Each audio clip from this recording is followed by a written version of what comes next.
Bonjour à tous, bienvenue pour ce premier volet de l'actualité ce matin dans Matin Bonheur. Le Premier ministre est arrivé en fin de journée hier au Maroc.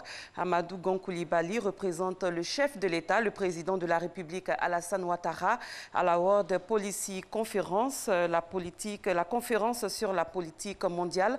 Objectif de cette 11e édition, promouvoir des stratégies et politiques nouvelles priorisant la bonne gouvernance. Alexis Ouedraogo est notre envoyé spécial au Maroc. Amadou Gon Coulibaly est à Rabat.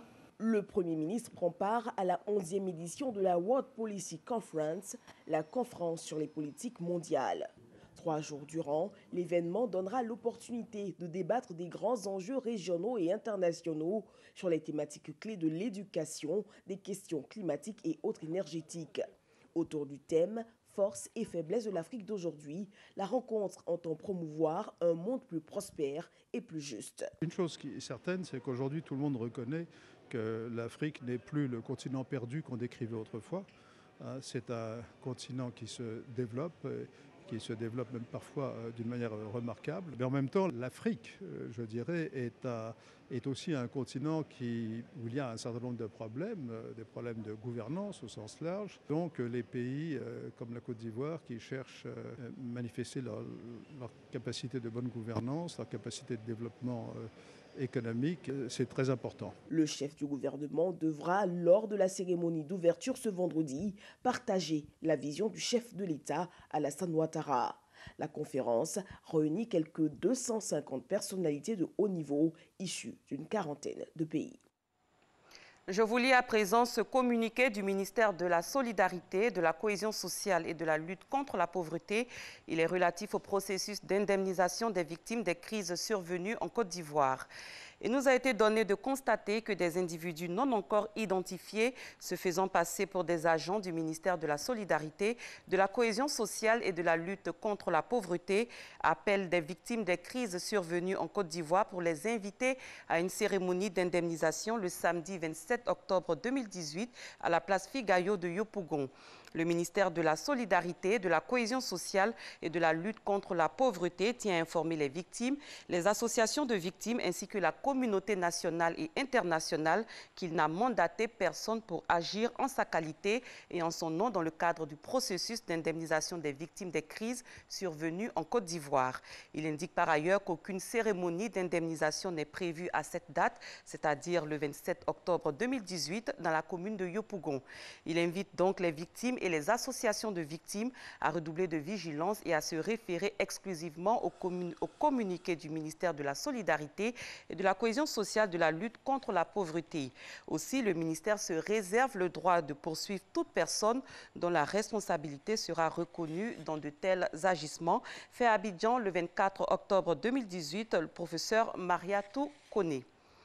La directrice générale de l'Agence nationale de gestion des déchets était hier face à la presse. Au cours de cette rencontre, Sarhan Ouattara a annoncé le démarrage effectif de gestion moderne dans le district d'Abidjan et du centre d'enfouissement technique à partir du 2 novembre prochain.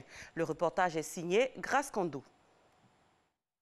Le compte à rebours est lancé. Dans 9 jours, les nouvelles prestations de propriété dans le district d'Abidjan vont démarrer, suivi de l'ouverture officielle du centre d'enfouissement technique dans la sous-préfecture de Songon, à une 50aine de kilomètres d'Abidjan. Ce matin, 25 octobre 2018, c'est avec plaisir que je vous reçois pour vous annoncer le démarrage effectif des prestations de propreté dans le district autonome d'Abidjan. Ces opérations s'effectueront à compter du vendredi 2 novembre 2018 à minuit. Il est également important de souligner que le démarrage des prestations de propreté coïncidera avec la mise en service du premier casier du centre d'enfouissement et de valorisation technique de Kosiouin.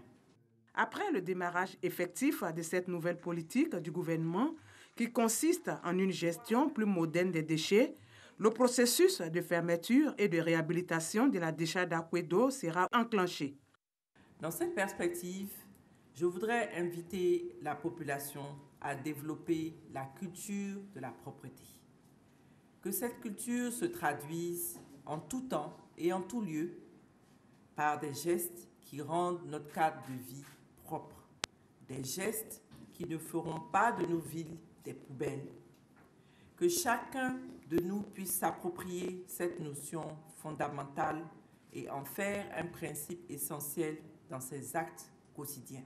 La nouvelle gestion des ordures dans le district d'Abidjan se fera aussi avec la mise en circulation de nouveaux équipements. À ce jour, plus de 500 camions neufs et 600 coffres à ordures sont déjà disponibles. Fin de ce premier flash. Prochain rendez-vous de l'information, 6h30. Merci.